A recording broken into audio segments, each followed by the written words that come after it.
Bonjour, je vais vous présenter la séquence des comptes en comptabilité nationale. La comptabilité nationale se présente avant tout sous la forme de comptes qui sont liés les uns aux autres. Les comptes d'un agent économique présentent d'abord ses opérations, c'est-à-dire les flux qu'il décide ou accepte et qui affectent soit le niveau, soit la composition de sa richesse. Pour un agent économique, il n'y a que deux moyens d'accroître sa richesse, soit produire des biens et services, soit recevoir des transferts d'autres agents économiques. Au cours de la période étudiée, l'agent peut utiliser cette richesse de trois manières. La consommer, c'est-à-dire la détruire, la transférer à d'autres agents, l'accumuler, c'est-à-dire la conserver pour une utilisation au cours des périodes ultérieures. Notons que l'accumulation peut être négative, car un agent peut utiliser la richesse qu'il avait accumulée au cours des périodes précédentes. La richesse est composée d'actifs, c'est-à-dire de réserves de valeur, et de passifs. Les passifs sont des dettes qui viennent en déduction de la richesse. Un agent peut modifier la composition de sa richesse de deux manières différentes. Il peut échanger des actifs contre d'autres actifs. Par exemple, une entreprise qui vend un produit échange un actif produit contre un actif financier qui est soit de la monnaie dans le cas d'une vente au comptant, soit une créance sur son client dans le cas d'une vente à crédit. Il peut également s'endetter, c'est-à-dire accroître ses passifs, ou se désendetter, c'est-à-dire diminuer ses passifs, avec en contrepartie soit une augmentation, soit une diminution de ses actifs. Un point important à noter est que la comptabilité nationale n'enregistre pas les achats et les ventes d'actifs, mais uniquement leurs variations au cours de la période étudiée. Le compte d'un agent économique présente l'origine et l'utilisation de ses actifs. C'est un tableau équilibré à deux colonnes. Sous sa forme la plus simple, il se présente de la manière suivante. Dans la colonne de droite, nous voyons l'origine de la richesse, c'est-à-dire la production, les transferts reçus, la variation des passifs. La variation des passifs correspond à de la richesse qui n'est pas acquise définitivement, mais de manière temporaire. Dans la colonne de gauche, nous avons l'utilisation de la richesse, c'est-à-dire la consommation, les transferts payés, l'accumulation d'actifs. Le compte d'un agent est toujours équilibré, car il montre une même réalité, la richesse acquise pendant une période, sous deux points de vue, c'est-à-dire son origine et son utilisation. La comptabilité nationale décompose la consommation en deux parties. La consommation intermédiaire, qui correspond aux biens et services détruits lors de la production d'autres biens et services. La consommation finale, qui correspond aux biens et services détruits pour satisfaire les besoins des ménages. Les transferts sont décomposés en deux grandes catégories.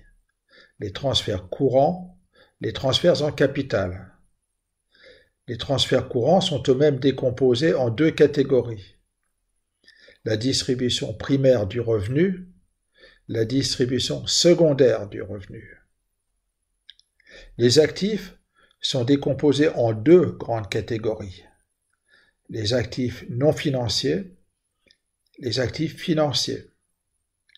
Les actifs non financiers sont eux-mêmes décomposés en deux catégories. Les actifs produits, les actifs non financiers non produits.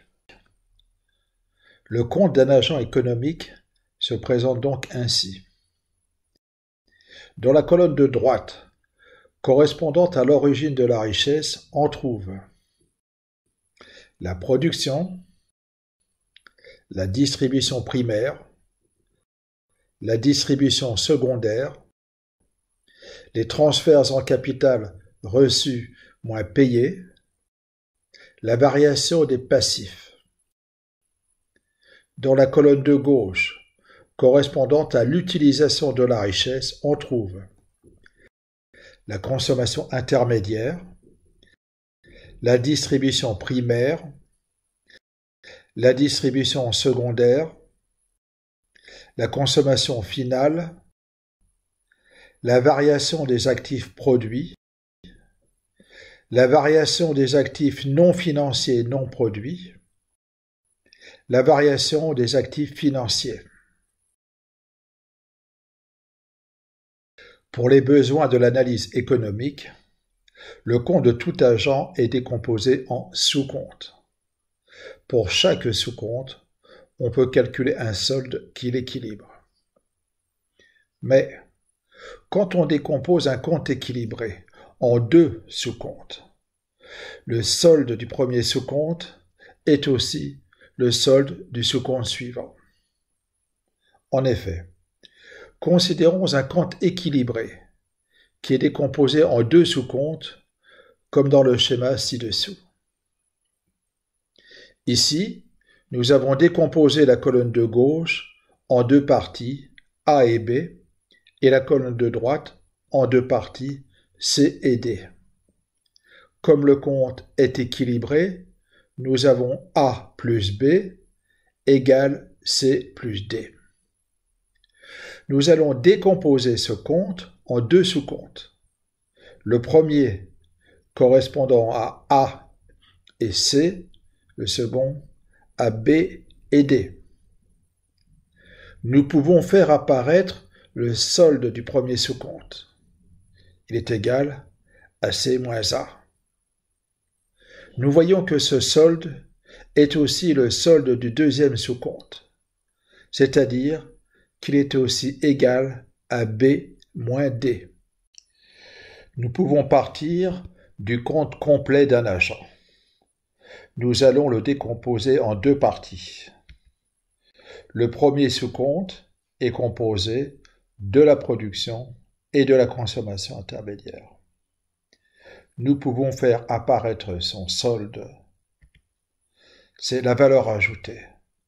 La valeur ajoutée est égale à la production moins la consommation intermédiaire. La valeur ajoutée est aussi le solde du deuxième sous-compte. Nous pouvons continuer en reprenant le deuxième sous-compte précédent et nous allons à nouveau le décomposer en deux parties. Nous avons fait apparaître ici un sous-compte qui comporte en ressources la valeur ajoutée, la distribution primaire, c'est-à-dire les revenus reçus, et en emploi, la distribution primaire, les revenus versés. Nous pouvons faire apparaître le solde de ce sous-compte. On l'appelle solde des revenus primaires. Ce solde est aussi le solde du sous-compte suivant. Nous pouvons reprendre le deuxième sous-compte précédent et nous allons le décomposer en deux parties. Nous faisons apparaître un premier sous-compte composé dans la colonne de droite du solde des revenus primaires et dans la distribution secondaire des revenus reçus. Dans la colonne de gauche, nous avons fait apparaître la distribution secondaire des revenus versés. Nous pouvons présenter le solde de ce compte. Son solde est le revenu disponible. Ce solde est également le solde du sous-compte suivant. Nous continuons avec le deuxième sous-compte précédent et nous le décomposons en deux parties. nous faisons apparaître un premier sous-compte composé du revenu disponible et de la consommation finale. Son solde est l'épargne. L'épargne est également le solde du deuxième sous-compte. Nous reprenons le deuxième sous-compte précédent. Nous le décomposons en deux sous-comptes. Le premier sous-compte reprenant l'épargne, les transferts en capital et la variation des actifs produits et non produits. Le solde de ce compte est la capacité de financement. La capacité de financement est reprise dans le dernier sous-compte pour l'équilibrer. Nous avons ainsi décomposé le compte de l'agent en 6 sous-comptes et nous avons fait apparaître 5 soldes. La capacité de financement étant le solde des 2 derniers sous-comptes. Ces soldes sont la valeur ajoutée, le solde des revenus primaires, le revenu disponible, l'épargne, la capacité de financement. Le compte de production est le premier sous-compte. Il se présente en 2 versions selon que l'on tient compte ou non de la consommation de capital fixe, c'est-à-dire de la dégradation du capital due à l'usure ou l'obsolescence. Si l'on ne tient pas compte de la consommation de capital fixe, son solde est la valeur ajoutée brute. Sinon, c'est la valeur ajoutée nette. Les 2 versions se présentent ainsi. La production apparaît en ressources et la consommation intermédiaire en emploi. La consommation de capital fixe apparaît en emploi de la seconde version. Le solde de la première version est la valeur ajoutée brute. Celui de la seconde version est la valeur ajoutée nette. Le compte de distribution primaire du revenu reprend en ressources la valeur ajoutée et les revenus primaires reçus. En emploi, il fait apparaître les revenus primaires versés et son solde, c'est-à-dire le solde des revenus primaires. Les revenus primaires sont les revenus du travail et du capital, ainsi que les impôts et subventions sur la production, c'est-à-dire la rémunération des salariés, les autres impôts sur la production, les autres subventions sur la production, les revenus de la propriété qui comprennent les intérêts, les revenus distribués des sociétés, les bénéfices réinvestis d'investissements directs étrangers, les revenus de la propriété attribués aux assurés, les loyers. Le compte de distribution primaire du revenu est lui-même décomposé en 2 sous-comptes, le compte d'exploitation et le compte d'affectation des revenus primaires. Le compte d'exploitation reprend en ressources la valeur ajoutée et en emploi les éléments qui peuvent être considérés comme des coûts de production. Son solde est l'excédent d'exploitation pour les sociétés et le revenu mixte pour les entreprises individuelles. Le terme revenu mixte s'explique par le fait que, dans le cas d'une entreprise individuelle, le solde du compte d'exploitation rémunère aussi bien le travail de l'exploitant que son capital. Le compte d'exploitation fait apparaître en ressources la valeur ajoutée et en emploi la rémunération des salariés, les autres impôts sur la production, moins les autres subventions sur la production. Son solde est l'excédent d'exploitation en revenu mixte. Lorsque la valeur ajoutée est brute, l'excédent d'exploitation et le revenu mixte deviennent l'excédent brut d'exploitation et le revenu mixte brut. Lorsque la valeur ajoutée est nette, ils deviennent excédent net d'exploitation et le revenu mixte net. Le compte d'exploitation montre comment la valeur ajoutée est répartie entre les salariés, l'État et les entreprises.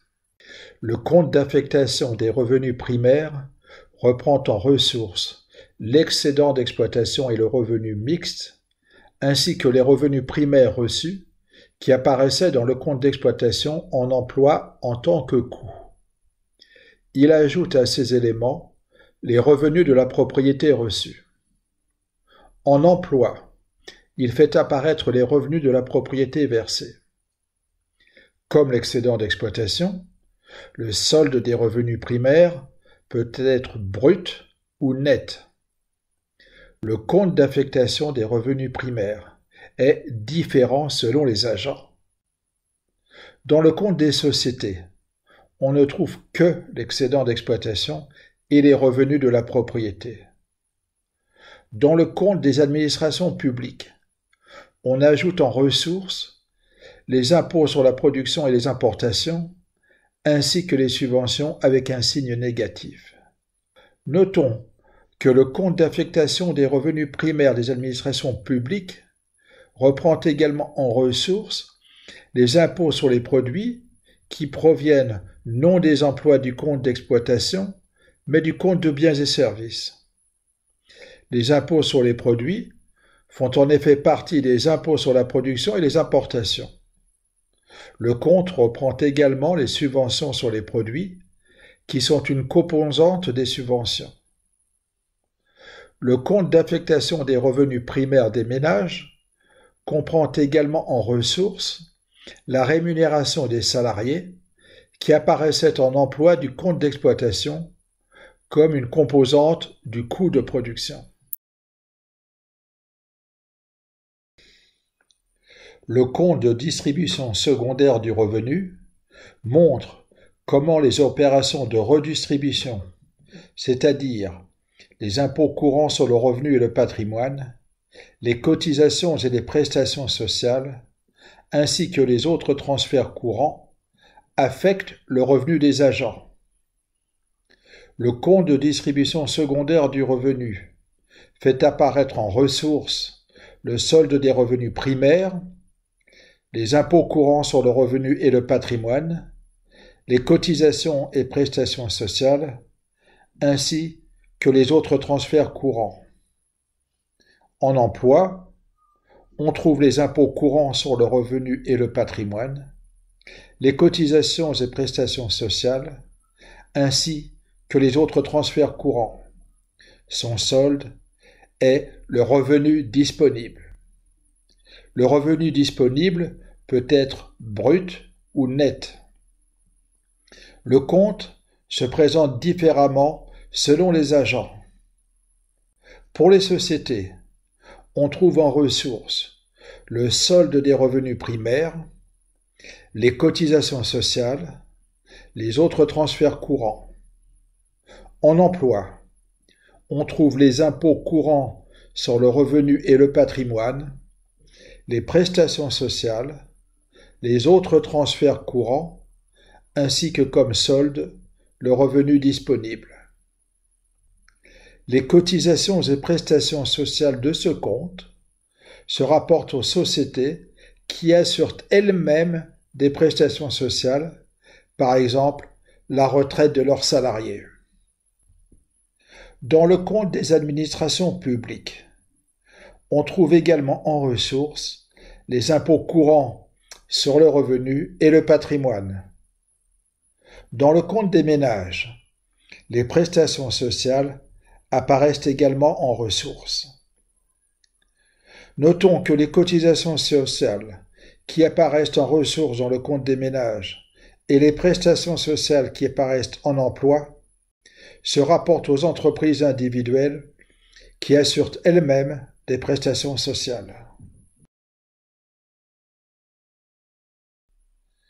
Pour les administrations publiques et les ménages, le compte de redistribution du revenu en nature permet de calculer le revenu disponible ajusté qui tient compte des transferts sociaux en nature. Pour les administrations publiques, il se présente ainsi. Pour les administrations publiques, le revenu disponible ajusté est donc égal au revenu disponible moins les transferts sociaux en nature versés. Pour les ménages, Le compte de redistribution du revenu en nature se présente ainsi.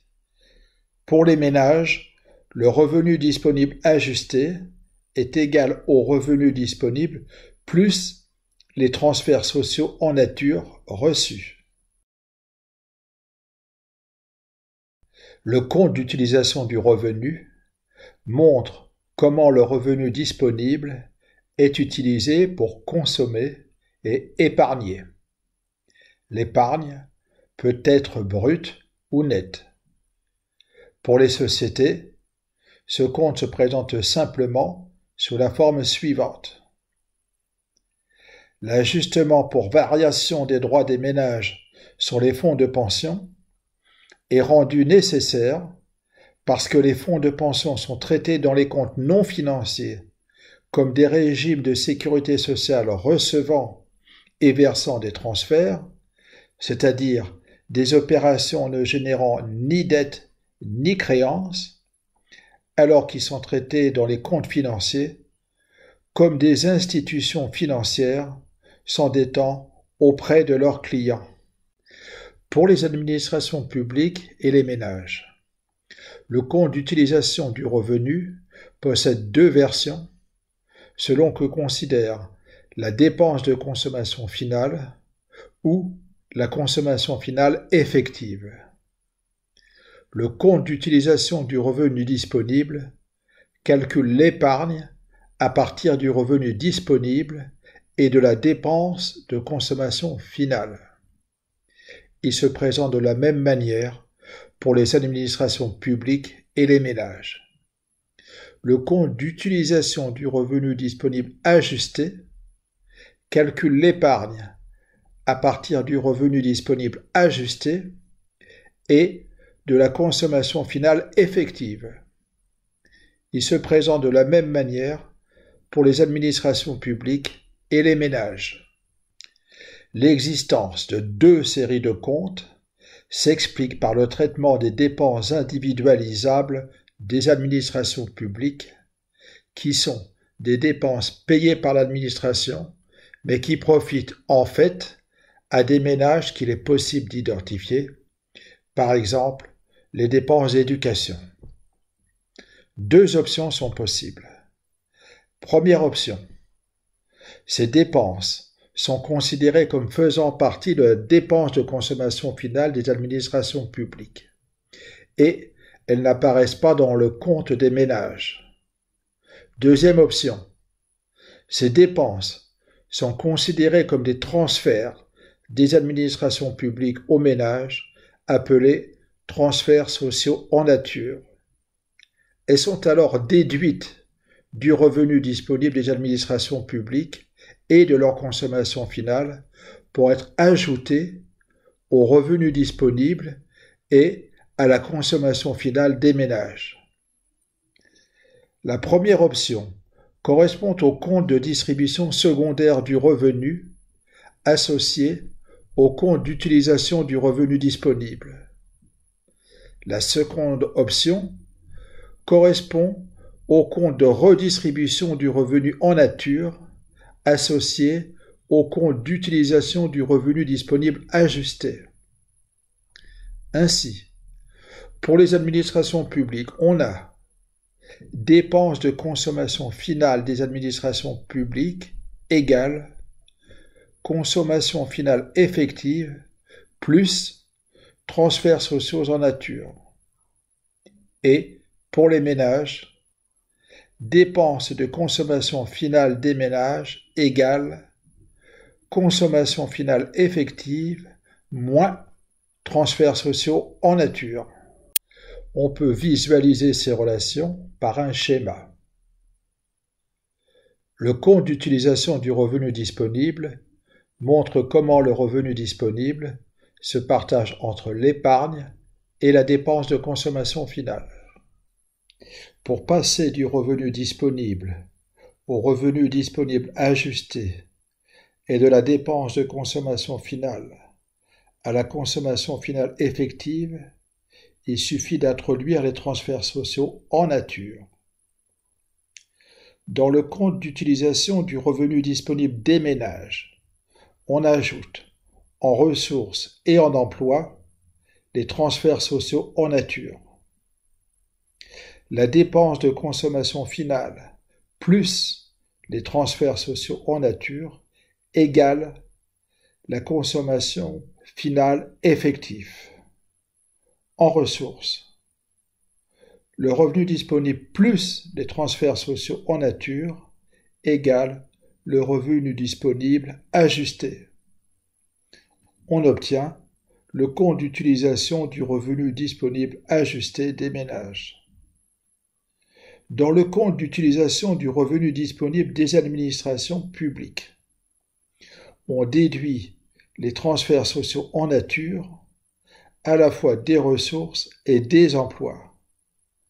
La dépense de consommation finale moins les transferts sociaux en nature égale la consommation finale effective. En emploi, le revenu disponible moins les transferts sociaux en nature égale le revenu disponible ajusté. On obtient le compte d'utilisation du revenu disponible ajusté des administrations publiques. Le compte de capital montre l'épargne et l'investissement des agents. Il est tenu non en ressources et en emploi, mais en variation des passifs et de la valeur nette, et en variation des actifs. En effet, la formation brute de capital, par exemple, est égale à la différence entre les acquisitions et les cessions d'actifs fixes. Un traitement en ressources et en emploi aurait amené à classer les acquisitions en emploi et les cessions en ressources. Le compte de capital se présente de la même manière pour tous les agents. En variation des passifs, on trouve l'épargne, les transferts en capital à recevoir, moins les transferts en capital à payer. En variation des actifs, on trouve la formation brute de capital fixe, la consommation de capital fixe, mais uniquement dans le cas où l'épargne est l'épargne nette.